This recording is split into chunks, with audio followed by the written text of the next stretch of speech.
meus filhos. Então, irmãos, sejam todos muito bem-vindos à nossa casa.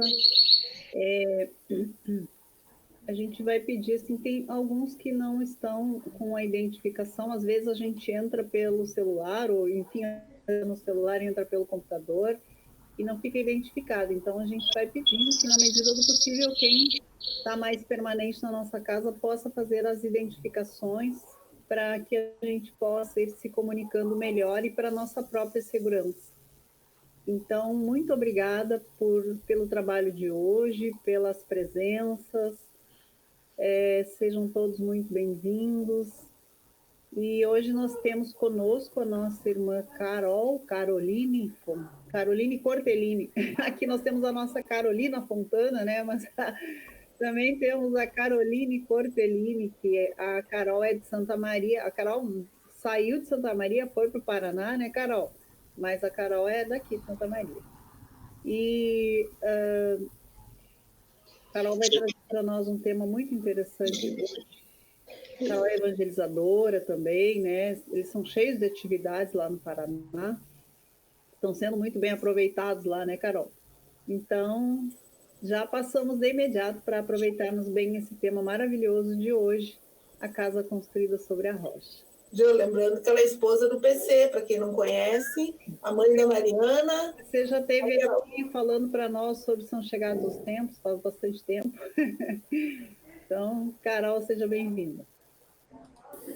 Obrigada, boa tarde. É uma alegria estar aqui, porque no Leon Denis eu me sinto em casa. E é bem isso, faz já alguns anos que nós estamos aqui no Paraná, mas nós continuamos sendo um pouco santamarenses, continuamos sendo um pouco Arte-Luz e um pouco Leon Denis também, que é a casa que já nos acolheu, nos recebeu tantas vezes quando a gente consegue, né, estar aí no Rio Grande do Sul. E bom, né, que temos aí essa habilidade, né, da internet para nos mantermos conectados, né, uns com os outros. É o Wi-Fi para afetar essa nossa conexão e o Wi-Fi para mantermos a sintonia com o alto nesse momento.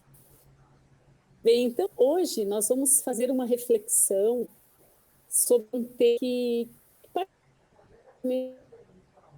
o Evangelho de Jesus que nos permitem uma profunda reflexão. Na verdade, todas as lá no Evangelho, né, todas as ações vividas ou faladas por Jesus nos proporcionam imensas reflexões. E esta é, digamos assim, né, uma chamada de atenção. É a passagem, né, ou a parábola da casa construída na rocha. E me permitam fazer a leitura, nós vamos encontrar duas versões dessa passagem do Evangelho, né, lá no Evangelho de Mateus e no Evangelho de Lucas. Nós vamos perceber que há uma pequena mudança no início do texto, na forma com que Mateus, né, registrou e depois a forma com que Lucas registrou. Mas a gente já pode ter uma noção da importância dessa mensagem, né, porque ela foi lá, foi trazida, né, foi anotada por Mateus, e depois Lucas, que é aquele, né, que não conviveu pessoalmente com o Cristo, mas que, né, juntamente com Paulo de Tarso, e a pedido de Paulo de Tarso, ele foi, então, reescrever, né, fazer uma outra versão dos evangelhos, reescrevendo essa história e buscando ali compilar, né, da sua escrita, as passagens realmente, né, significativas da vida de Jesus, e dentre elas ele manteve, então, esta, né, que narra o Evangelho, que Jesus vai proferir essas palavras sobre a casa construída na rocha, logo após o Sermão da Montanha.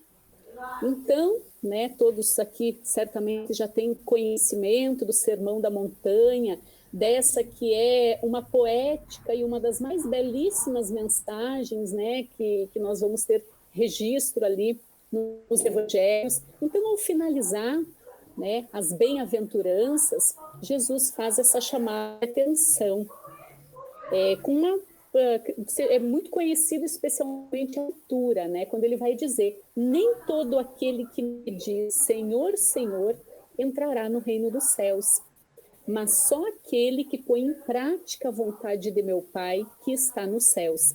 E Lucas, então, ele traz um pouquinho diferente, dizendo assim: e por que me chamais Senhor, Senhor, não fazeis o que eu digo? Qualquer que vem a mim e ouve as minhas palavras e as observa, eu vos mostrarei a quem é semelhante. E então vem a parábola, né, ou a mensagem a respeito da casa construída na rocha, que Jesus vai dizer: todo aquele, pois, que escuta estas minhas palavras e as pratica, assemelha-lo-ei ao homem prudente, que edificou sua casa sobre a rocha. E desceu a chuva, e correram os rios, e assopraram os ventos, e combateram aquela casa. E ela não caiu, porque estava edificada sobre a rocha. E aquele que ouve estas minhas palavras e as não cumpre, compará-lo-ei ao homem insensato, que edificou a sua casa sobre a areia. E desceu a chuva, e correram os rios, e assopraram os ventos, e combateram aquela casa, e foi grande a sua queda. Então, olha só que interessante, né? Jesus vai traçar aqui dois perfis, né? Aqueles que são os homens, né? Aquele que é o homem, né? A pessoa prudente, sensata, portanto, aquele que edifica, né, a casa sobre a rocha, né? Então, quando nós vamos pensar numa construção, nós sabemos que é muito mais seguro construir num terreno que é um terreno mais firme, um terreno que é realmente um terreno mais rochoso, do que quando nós vamos fazer uma construção sobre a areia, né?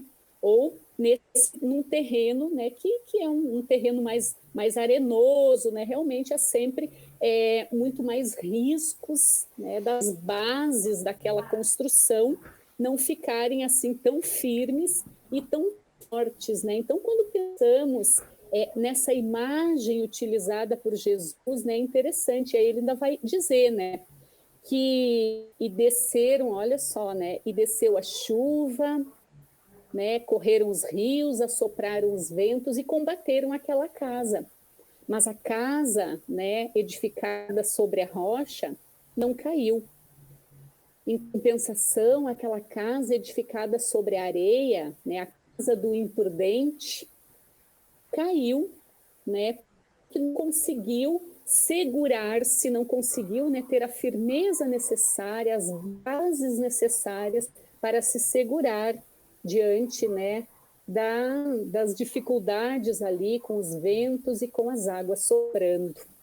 Bem, então essa mensagem que só quando lemos ela, assim, ela já, né, já nos ajuda muito, né, nessa reflexão, mas gostaríamos de dobrar então e entendermos juntos um pouco mais essa lição, e nós escolhemos três eixos, digamos assim, de reflexão, né, que nós gostaríamos de fazer. Primeiro, essa é uma mensagem que nos possibilita refletir sobre o livre-arbítrio, né, o significado do livre-arbítrio em nossas vidas. Também é uma lição que nos permite refletir sobre a fé, sobre o significado da fé nas nossas vidas. E terceiro, refletirmos sobre essa chamada de atenção de Jesus, né, de que ele propõe um caminho a ser seguido. Afinal, ele que veio nos dizer: eu sou o caminho, a verdade e a vida. Né? Aquele que, né, ninguém vai ao Pai senão por mim, ele disse. Então, significa, né, como Emmanuel vai nos dizer lá em Caminho, Verdade e Vida, né, numa introdução assim que eu acho belíssima, que ela vai ter por título a interpretação dos textos sagrados, e que ela vira uma linda música, né, falando sobre a importância do Evangelho em nossas vidas. Emmanuel vai dizer, né, que o Evangelho não é só um breviário, ou seja, não é só um livro de prece, ou seja, não é só para ser lido. O Evangelho é um roteiro imprescindível, né, para a legislação, para a administração, para o serviço e para a obediência, diz Emmanuel. Né? E aí ele ainda completa essa análise dizendo que por louvar o Evangelho nas igrejas e menosprezá-lo nas ruas, que temos naufragado 1000 vezes por nossa própria culpa, né? E aí ele finaliza então dizendo que todos os lugares, portanto, podem ser consagrados ao serviço divino. E essa passagem aqui é uma chamada de atenção de Jesus, né? De que nada adianta, né, honrá-lo com os lábios, ou seja, de nada adianta falarmos Senhor, Senhor, né? Isso não é suficiente para entrarmos, né, no reino dos céus, como é a expressão utilizada pelo mestre, né? Mas é preciso muito mais do que simplesmente dizer, né, e replicar a palavra dos evangelhos, né? Versão que Lucas, já de forma mais direta, coloca lá no seu questionamento. E por que me chamais Senhor, Senhor, e não fazeis o que eu digo? Né? Então essa, né, Lucas coloca assim numa entonação de pergunta essa ideia de Jesus, né? Ou seja, ele nos traz ali todo um roteiro, e aí se entende por que essa chamada de atenção vem depois das bem-aventuranças, porque justamente, né, Jesus diz, olha, esse é o caminho, mas não adianta você simplesmente achar ele bonito, precisa trilhá-lo, precisa, né? Então, vamos seguindo aqui nas nossas reflexões, né, pensando justamente a respeito desses 3 elementos que nós pontuamos, né, do livre-arbítrio, da fé e do caminho proposto pelo mestre a ser seguido por cada um de nós, e pensando nesses 2 perfis aí, né, onde será que nós ainda nos enquadramos, né? Nós somos o homem sensato, né, a pessoa sensata que edifica sua casa sobre a rocha, ou somos o imprudente que edifica sua casa sobre a areia movediça?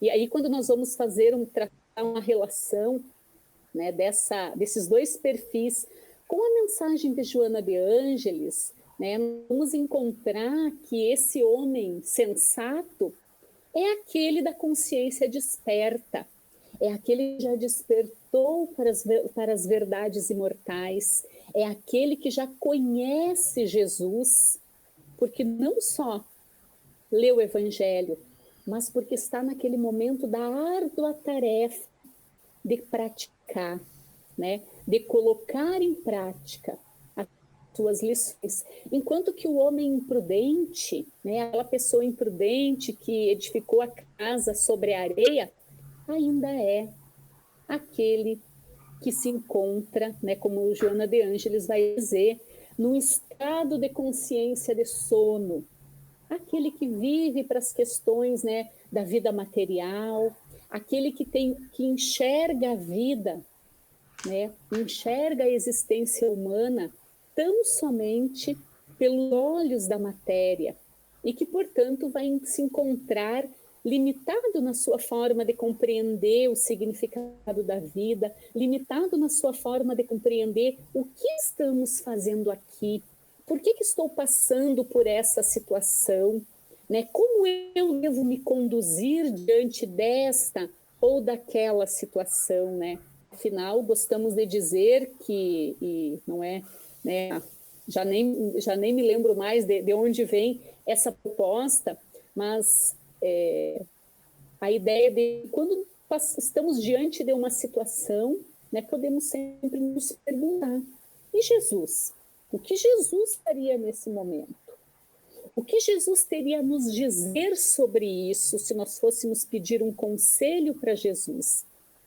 E quanto mais nós lemos, nós conhecemos o Evangelho, nós sabemos lá, podemos encontrar muitas dicas, né? Muitas dessas lições, de modo que Jesus, que vamos encontrar lá, sim, muitas respostas para as dificuldades que nós estamos vivendo, né? Para aquelas situações em que nos encontramos, né, que é com 2 caminhos a seguir. E agora? Eu devo ir por aqui ou por ali? E essa é a ideia de pensarmos sobre o nosso livre-arbítrio. O Espiritismo nos ensina, né, que todos nós temos o livre-arbítrio sobre os nossos atos, ou seja, nós não agimos de forma maquinal, ao contrário, nós agimos, né, tendo sempre em consideração a nossa liberdade de escolha. E quanto mais nós vamos avançando na nossa trajetória espiritual, mais nós vamos nos apoderando, né, desse nosso livre-arbítrio. Mas para pensarmos sobre o nosso livre-arbítrio, nós também precisamos analisar que nós somos livres para agirmos como bem, né, nos convier. Ou seja, bem, eu que tomo as minhas decisões, eu que sei da minha vida. Com certeza. Só que isso tem consequências, né? E aí nós precisamos pensar na ideia da lei de causa e efeito, ou na lei de ação e reação, né? Porque cada ação nossa, seja para o bem, seja para o mal, ela vai nos trazer consequências que poderão ser consequências imediatas ou consequências a longo prazo, né? E aí, nesse sentido, nós vamos novamente, né, encontrar no Espiritismo muitas referências que vão nos falar sobre isso, né? Como nos diz lá no livro, né, dos Espíritos, por exemplo, né, nós vamos encontrar lá na parte carta sobre as esperanças e consolações, né, que Deus tem suas leis, né, a regerem todas as ações. Se as violais, vossa é a culpa.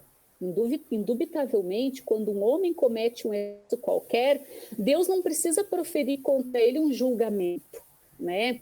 Dizendo, foste guloso, vou puni-lo. Mas Deus traçou um limite nas suas leis. Então, nós vamos sofrer as consequências porque cometemos um erro, ou seja, quando agimos para o mal, nós estamos agindo contrários às leis divinas. Então, as consequências, as dificuldades diante disso aí virão, né? Da mesma forma, nós vamos encontrar lá no Céu e Inferno, também naquele capítulo que é o Código Penal da Vida Futura, que nos traz profundas reflexões a respeito, né, do nosso futuro após deixarmos, né, essa roupagem carnal. Não há uma imperfeição da alma que não implique, né, que não importe funestas e inevitáveis consequências, assim como não há uma única só qualidade que não seja fonte de um uso. Então aqui, né, a partir das lições dos Espíritos, Kardec é muito claro em dizer que todas as nossas ações, elas nos trazem consequências, assim como, né, nós ainda podemos nos remeter lá ao Evangelho segundo o Espiritismo, lá no capítulo Bem-aventurados os aflitos, lá nós vamos encontrar que o motivo das nossas, né, aflições, das nossas dificuldades pode estar nesta vida ou numa vida passada. Né? E nós sabemos disso, nós podemos, né, as dificuldades que nós enfrentamos neste momento, elas podem ser a consequência do que nós fizemos num passado, em outra existência, ou pode ser consequência da nossa imprevidência nesta vida mesmo. Então, e aí fazemos essa relação, né, dessa mensagem de Jesus com o livre-arbítrio, porque entendemos que é isso, Jesus nos mostra dois caminhos. Nós podemos ser a pessoa sensata, prudente, que edifica, né, a sua casa, né, espiritual, ou seja, a sua, né, sua consciência. Nós podemos edificar as verdades imortais, sobre as verdades do Evangelho, sobre as leis divinas, ou temos ainda a liberdade de optar pelo outro caminho. Nós podemos escolher continuarmos, né, sendo o insensato, aquele que vai edificar a sua casa, né, sobre a areia, aquele que vai se pautar pelas verdades do mundo, podemos assim dizer, né? Porque temos que as verdades do mundo são aquelas que passam, né? Uma verdade só pode ser considerada verdade quando ela é capaz, como o próprio Kardec, né, vai nos dizer, quando ela é capaz de resistir ao tempo. Então, aquilo que resiste ao tempo, né, e por isso as leis divinas que são imutáveis, essas podem ser consideradas verdade, né? E interessante quando nós amarramos essa ideia do livre-arbítrio com a ideia de que a lei de Deus está inscrita na nossa consciência. Né? O que isso significa? Significa que, de certa forma, nós já temos condições, né, de saber, ou de forma mais instintiva, ou de forma realmente, né, mais consciente ou inconsciente, mas nós temos como saber se nós estamos seguindo o caminho, né, em conformidade com as leis divinas, ou se nós estamos seguindo aquele caminho que ainda é o caminho cômodo para nós. É o caminho, né, que está relacionado com o nosso egoísmo, com as nossas vaidades humanas, né? E penso que é uma resposta difícil de darmos, né? Será que nós estamos ainda na consciência de sono? Será que nós já despertamos? Será que nós estamos em processo de despertamento? E para isso a fé pode nos ajudar, né? Porque falamos que essa passagem da casa construída na rocha, ela é também uma lição sobre a fé. Né? Afinal, quando Jesus, né, propõe, né, aquele que ouve essas minhas palavras e as coloca em prática, essa ação de ouvir a mensagem do Mestre e praticá-la é por si só uma ação de fé, não é mesmo? Porque nós levamos em conta na nossa vida diária aquilo no qual nós acreditamos, não é mesmo? Nós praticamos aquilo no qual nós efetivamente acreditamos. Né? Às vezes nós até nos contradizemos, né? Nós até, não, mas é verdade, eu sei que isso não me faz bem, mas é mais forte do que eu. Bom, nós estamos sendo, né, os insensatos, a nossa consciência até já está chamando a nossa atenção. Então essa é a proposta de Jesus, né? Que além de ouvir as suas palavras, nós precisamos colocá-la em prática. Então esse é um convite para a fé, e convite para a fé raciocinada, porque nós só vamos conseguir efetivamente colocar em prática, caminhar o caminho proposto por Jesus, quando nós conseguirmos assentarmos, né, sob as convicções, né, que podem nos conduzir com segurança, e nós conseguirmos lidar, né, com aquele euzinho que ainda diz, não, mas eu até sei que deveria ser assim, mas ainda é difícil. Né? Esses somos nós, aqui no nosso mundo de provas e expiações. E aí vamos pensar um pouquinho, então, sobre o significado da fé. Né? Lá no Evangelho mesmo nós vamos encontrar uma reflexão sobre a fé séria e a fé raciocinada. É a fé séria que Jesus nos convida, pois que se nós estivermos agindo pautados por uma fé cega, seremos autômatos. Estamos sendo, levados e não estamos nos conduzindo. Né? O convite de Jesus é para uma fé raciocinada. E nós compreendemos a mensagem, avaliamos a importância daquelas lições para a nossa vida, ou seja, é realmente um convite para o despertar espiritual. É esse convite para que possamos nos colocar na condição da consciência desperta, aquele que agora olha avante, né? Aquele que olha para frente, para cima. E, afinal, a fé cega é aquela, né, que vai aceitar sem verificação. Mas somente a fé que se baseia na verdade vai garantir o futuro. E a fé, o que é a fé? Vai nos dizer o Espírito José, lá no Evangelho, a fé é a base da regeneração. Fé, né, o Espírito, esse que vai se identificar com o Espírito protetor, ele nos faz o seguinte convite: levantai esse edifício, né, o nosso edifício, sobre os alicerces inamovíveis da verdadeira fé, né, dessa fé que é raciocinada dessa fé que pode nos conduzir a agirmos, né, com amor, porque ele vai dizer que fé que nos dá o amor.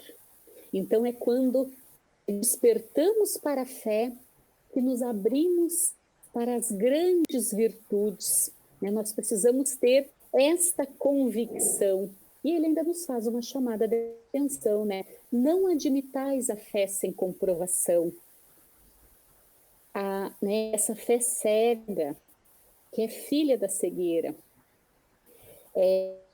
Esse também é um exercício que está nesse convite do Mestre Jesus, de que possamos trilhar, né, o caminho proposto por ele. Porque o caminho proposto por ele pode ser aquele onde nós temos que passar pela porta estreita, pode ser aquele caminho, né, muitas vezes, das dificuldades, mas outras vezes também é o caminho florido. Mas é o caminho seguro, é o roteiro seguro, como vai nos dizer Emmanuel, né? É o roteiro daquele que sabe o que diz, que sabe o que faz, pois que Jesus, se ele é o caminho, a verdade e a vida, né? Se ele é aquele que vai nos dizer com segurança que ninguém vai ao Pai senão por ele. Não há outro caminho para efetivamente nos levar à ascensão espiritual, né? Aquele que os espíritos da codificação vão dizer que é o modelo e guia dado por Deus à humanidade. Então, se ele é o nosso modelo e guia, o caminho proposto, que está lá contido nos evangelhos, é o caminho seguro, né? Então, precisamos despertar em nós, cultivar em nós essa verdadeira fé, essa fé que vai se tornar a rocha na nossa vida, a rocha na qual vamos poder construir a nossa casa, ou seja, onde vamos poder edificar-nos espiritualmente em bases seguras, construindo um alicerce seguro, para que assim possamos levantar as paredes e garantir que elas não vão ruir. Nós também dissemos essa mensagem, né, e é o que aparece, né, em primeiro lugar, mas para retomar por último, é uma lição sobre seguir o caminho proposto por Jesus, né? Afinal, Jesus vai nos fazer aquela chamada de atenção. E por que me chamais Senhor, Senhor, e não fazeis o que eu digo? Ou seja, ele não veio para que tão e simplesmente achássemos bonito o que ele havia dito, né? Olhássemos e nos embevecêssemos com as suas lições. Ele veio, né, para nos mostrar o caminho. Ele veio para nos conduzir, qual pastor conduz as suas ovelhas. Né? O pastor vai cuidando do caminho. O pastor é aquele que passou por ali, que sabe que aquele é o local mais seguro, né, que aquele é o caminho por onde os lobos, né, não passam. Então, essa lição é sobre seguir o caminho proposto por Jesus. Porque, né, por tantas e tantas existências, viemos colocando tantos empecilhos, tantas dificuldades, né? Porque podemos dizer que talvez estamos aplicando mal o nosso livre-arbítrio, né? Com essa, né, ideia de que nós podemos agir até que, né, o projeto divino é esse. O projeto divino é que nos tornemos anjos, mas não poderíamos já ser criados anjos. Precisávamos conquistar, pelo nosso mérito, a amplitude. E aí é interessante quando a gente faz essa reflexão, né, dessa conquista maior, que é a conquista, né, da nossa ascensão espiritual. Ela é uma conquista individual, que só cabe a mim, mas, por outro lado, ela é uma conquista que eu não tenho como alcançar sozinho. Ou seja, ela não é feita em individualidade. Ela é para na coletividade. Afinal, uma das leis é a lei da sociedade, né? Então, nós estamos colocados na vida em sociedade para que uns possam ajudar os outros. Como Jesus vem para nos estender a mão, e aí é interessante que, né, quando nós vamos ver, né, qual é o objetivo da reencarnação, lá no Livro dos Espíritos, que é a questão 132, se eu não estou enganada. Depois eu dou uma conferidinha aqui. Né? Então, qual o objetivo, né, da encarnação? Nós vamos encontrar dois objetivos. Um é justamente essa ideia que ele serve para que nós possamos evoluir. Então, a encarnação é para nossa evolução, mas a nossa encarnação, ela também é para que nós possamos alcançar um outro propósito, que é cumprirmos o nosso quinhão, né? E essa é a ideia interessante que nos mostra que nós não estamos sozinhos. Nós não viemos aqui para cumprir essa tarefa sozinhos, né? Ao contrário, nós viemos aqui para trabalhar juntos. Nós viemos aqui para nos auxiliarmos, né? É a questão 132 mesmo, né? Qual o objetivo da encarnação dos espíritos? Deus lhes impõe a encarnação com o fim de fazê-los chegar à perfeição, né? Então, para uns vai ser uma expiação, né? Enfim, para outros, né, vai ser mais efetivamente uma missão, mas visa um outro fim, o de pôr o espírito em condições de suportar a parte que lhe toca na obra da criação. Então, para executá-la, é que em cada mundo, né, toma o espírito um instrumento, em harmonia com a matéria, né? É assim que, concorrendo para a obra geral, ele próprio se adianta. Né? Então, olha que interessante, né? Que bonita que é essa proposta divina, que nós não caminhemos sozinhos, que nós possamos, né, levar, né, estender a mão para o nosso próximo para oferecer ajuda, assim como em outros momentos precisamos estender a mão para o nosso próximo para buscarmos ajuda.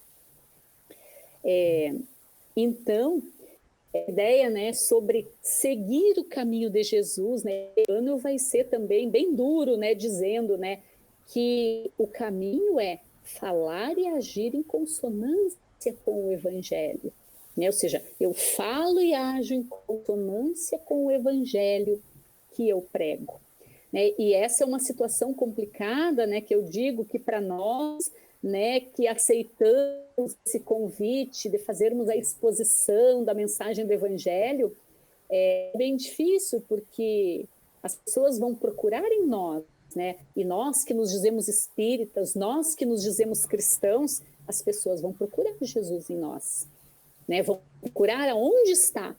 Mas nós somos também falíveis. Mas, por outro lado, quando assumimos, né, esse título de cristão, de espírita, né, de expositor do espiritismo, né, nós precisamos estar cientes de que cabe a nós fazermos esse esforço para domarmos as nossas inclinações, né, como vai nos dizer lá também, né, a respeito de como, né, o que é o verdadeiro espírita, né? As características do verdadeiro espírita. O verdadeiro espírita não é aquele que é perfeito. O verdadeiro espírita ou o verdadeiro cristão é aquele que se esforça diariamente para domar as inclinações, ou seja, somos aqueles de nós que vamos diariamente trabalhar para procurar o terreno seguro, né, para construirmos a nossa casa, e dá muito mais trabalho, né? Pense cavocar num terreno rochoso, o trabalho que dá, né? Nós vamos precisar de equipamentos, não vai ser só a nossa simples enxadinha, né? Nós vamos precisar de equipamentos potentes, nós vamos precisar da ajuda dos outros porque eu não consigo cavocar lá na rocha, né, se eu não tiver vários braços fortes trabalhando juntos. Então, olha que bacana, que bonita que é essa alegoria, né, essa imagem para nós pensarmos o significado profundo de construirmos a nossa casa sobre a rocha. Esse trabalho, né, é o convite de Jesus, e significa bem que este trabalho é um trabalho possível, não está para além das nossas dificuldades, né? E Cristo, ele simboliza essa edificação do caráter humano, né? Por meio dessa ideia de casa sentada sobre a rocha, né? Para nós pensarmos, né? Então, essa casa com uma base sólida, contra a qual as tormentas e as tempestades da vida são incapazes de destruir ou abalar, né? Porque, lembrando lá da passagem, aquela casa que se construiu, né, sobre uma base segura, pôde fazer os seus alicerces de forma segura, ela vai resistir às intempéries, vai resistir aos ventos, vai resistir às águas, que são as dificuldades das nossas vidas, né? Então, novamente, aí, esse é o papel daqueles de nós que nos dizemos cristãos, daqueles de nós que nos dizemos espíritas. Não podemos esmorecer diante das primeiras dificuldades, ou mesmo diante das mais árduas dificuldades, pois que sabemos, né, e o Espiritismo vem nos esclarecer, que essas dificuldades estão colocadas na nossa vida por alguma necessidade. Nós pedimos, nós precisamos, nós agimos, né, de forma equivocada numa outra existência, e agora precisamos dessas experiências aí. E para irmos já finalizando, né, as nossas reflexões, nós gostaríamos de trazer um exemplo daquele, né, vamos buscar lá no Evangelho, lá nos Evangelhos, um exemplo daquele que é tão parecido conosco, assim, como é que é com nós meros mortais, e que nos serve para pensarmos, né, que se ele conseguiu, nós também conseguimos, ou seja, ele vem para nos mostrar como é possível, que é Pedro, o apóstolo Pedro. Eu gosto muito de ver, né, e a Amélia Rodrigues vai nos trazer, o Irmão X, né, eles vão nos trazer algumas obras que nos permitem ver Pedro, né, então, na sua unidade, Pedro nos seus momentos cotidianos com o Mestre, mas gostaríamos de resgatar, sobretudo, uma passagem em que Jesus vai lhe dizer: pois também eu te digo, tu és Pedro, e sobre esta pedra edificarei a minha igreja. Então, olha só, esta fala profética, né, de Jesus, que ele vai dizer no futuro: tu és Pedro, e é sobre essa pedra que eu vou edificar a minha igreja. Então, o que Jesus está dizendo? Jesus está dizendo, não, como é que é, aquilo que às vezes, né, o próprio catolicismo às vezes nos fazia compreender, né, de que Pedro é aquele, né, como é que foi considerado o primeiro papa, é o guardião, né? É mais que isso. Pedro foi realmente, ele cumpriu um papel extraordinário na continuidade da mensagem de Jesus. Mas essa fala profética de Jesus em relação a Pedro, ela serve de nós também. Jesus também conta conosco para edificar a sua igreja. Ele conta conosco para que nos tornemos rocha, ou seja, para que sejamos a casa segura na rocha, assim como Pedro. E por que eu digo que trago esse exemplo de Pedro? Porque Pedro é muito nós. Pedro negou Cristo 3 vezes, mas Pedro superou isso, e principalmente porque Jesus já sabia que Pedro seria essa rocha, porque Pedro foi aquele que não titubeou quando Jesus disse, né, vem que eu te farei um pescador de homens. Prontamente Pedro largou a sua rede e aceitou o convite. Pedro foi aquele que não titubeou e reconheceu em Jesus o enviado de Deus. Quando todos duvidavam, Pedro foi aquele que disse: tu és o Cristo, o Filho do Deus vivo. Então Pedro tinha em si, tinha em si a boa vontade, tinha em si esse desejo de crer, mas era falível também. E quando nós vamos ver a trajetória de Pedro na casa do caminho, Pedro, além de ter, né, negado Jesus 3 vezes, ele prosseguiu nos momentos em que ele faliu na fé, em que ele desconfiou, mas ele tinha intrínseco nele, ou seja, ele tinha algo muito, uma fé muito viva no seu coração, que lhe dava sempre a força para recomeçar. Tanto que, mais uma vez, ao fim da sua vida, ele não titubeou e ofereceu a morte do seu corpo, né? Ofereceu o seu corpo em tributo novamente àquele a quem ele seguiu os passos, quando ele diz, né? Quando falam para ele que ele será também crucificado como o mestre dele, ele diz que não é digno e que, portanto, os pés que ele lavou, as mãos que ele tocou, apontariam o céu. Né? Então, e Pedro não é alguém que está, né, para além das nossas capacidades. Pedro é alguém que conseguiu edificar-se e tornar-se a rocha.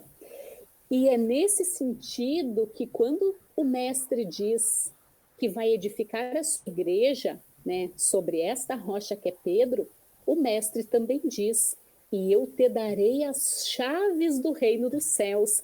E Pedro é famosíssimo por isso, né? Até hoje a gente tem a brincadeira ali no conhecimento comum, popular, né, de que Pedro é aquele que tem as chaves dos céus. Né? E aí, às vezes, ainda algumas pessoas ainda fazem essa interpretação. Não, como é que é? Tudo passa por São Pedro. Pois, novamente, esta proposta aí de Jesus, que eu te darei as chaves do reino dos céus, não é só para Pedro. Jesus exemplificou em Pedro aquilo que nós, na nossa humanidade, podemos seguir para recebermos essas chaves, né? E que chaves são essas de que Jesus está falando, né? Ou seja, Jesus é aquele que é o caminho, a verdade e a vida. Então, as chaves que ele nos oferece são a compreensão da vida maior, como ele vai dizer, né, em todas as suas passagens, é a possibilidade de adentrar no reino dos céus, ou seja, de abrirmos-nos, né, acordarmos para as verdades divinas. E Pedro, né, mais uma vez, é aquele que Jesus sabia que ele tinha potencial de alcançar essa fortaleza interior, essa fortaleza moral, que lhe permitiria compreender as verdades divinas, portanto, receber essa chave dos céus. E esse é o convite de Jesus, né? Que possamos cada um de nós, diante das nossas dificuldades ainda, sermos qual Pedro, edificarmos a nossa casa interior sobre a rocha que é o Evangelho de Jesus. E assim possamos receber as chaves dos céus, que é a compreensão da verdadeira vida, a compreensão da vida espiritual.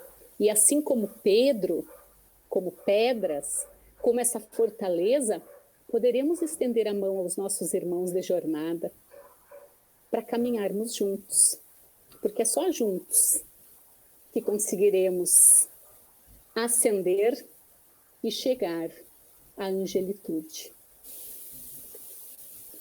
Então seria essa a mensagem, né, que eu gostaria de trazer para hoje, essa mensagem belíssima aí que o Evangelho, né, e o Evangelho segundo o Espiritismo complementam sobre essa passagem de Jesus.